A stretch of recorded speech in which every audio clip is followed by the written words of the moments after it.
This is a suggested answer with some advice on exam technique to a Part B question from a Christian beliefs paper. Describe Christian beliefs about suffering. Our advice at Litchit is that for Part B questions, you usually make 5 relevant points.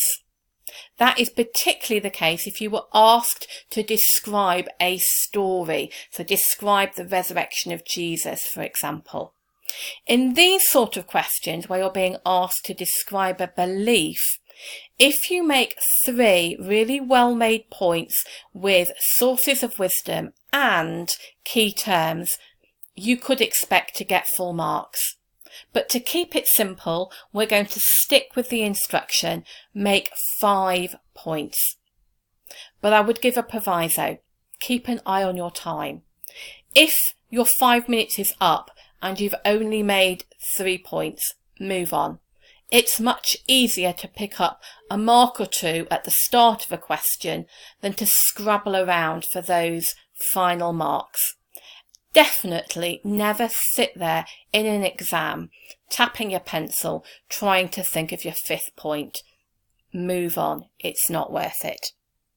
But to play it safe and to give you a rich source of knowledge, I have got 5 points here that answer the question, describe Christian beliefs about suffering.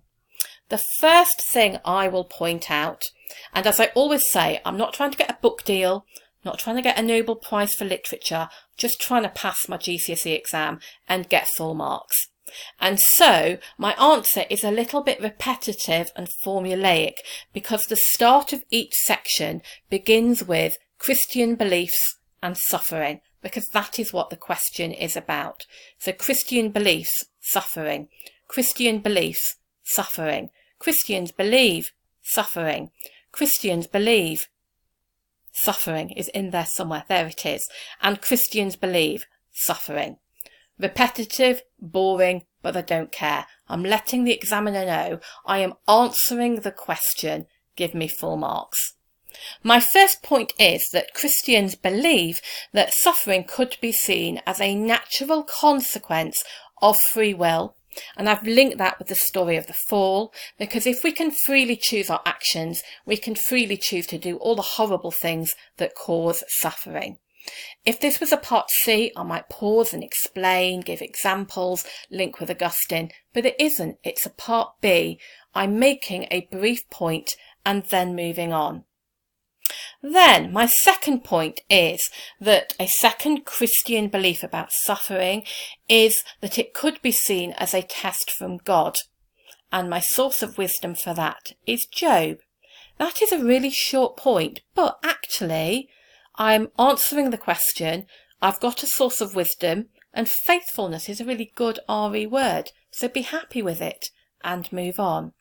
My third point, and look how I've used the same source of wisdom, but I've used this linking term moreover to show that I'm making a different point with it. So I'm being efficient with my revision.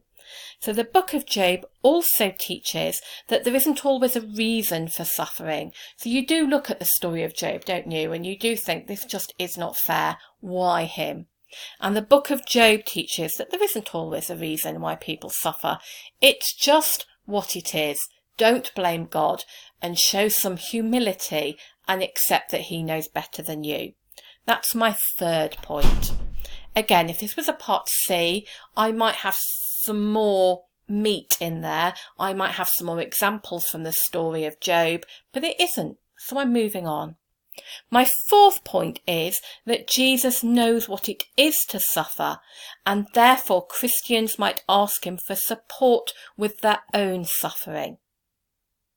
And again, my source of wisdom here is the crucifixion. And what's nice about this answer is that I'm showing that I understand the impact of beliefs, which is something else that the examiner looks for in Part B's and Part C's, that if Christians believe something, what do they do? But I haven't overlaboured it because the question isn't describe the impact of beliefs about suffering, it is describe beliefs about suffering. And then my final point, and it's linked. I've used the same source of wisdom again. I'm talking about Jesus during the crucifixion, that when we suffer, we can become more like God because he suffered. And so I've then linked that to the passage from Genesis about being in the image of God. But when I'm writing that, I would keep my eye on time and say I got to here or here and it was 5 minutes. I would move on feeling quite confident that I was at least in the top band. I'd got 4 to 5 marks. So just to repeat, part B, aim for 5 marks, but don't write for longer than 5 minutes. Use some key terms. In this type of question, also use sources of wisdom. And my 5 points are: suffering happens because we have free will. Suffering is a test from God. Suffering shouldn't be blamed on God. Jesus knows what it is to suffer, and by suffering you can become like God.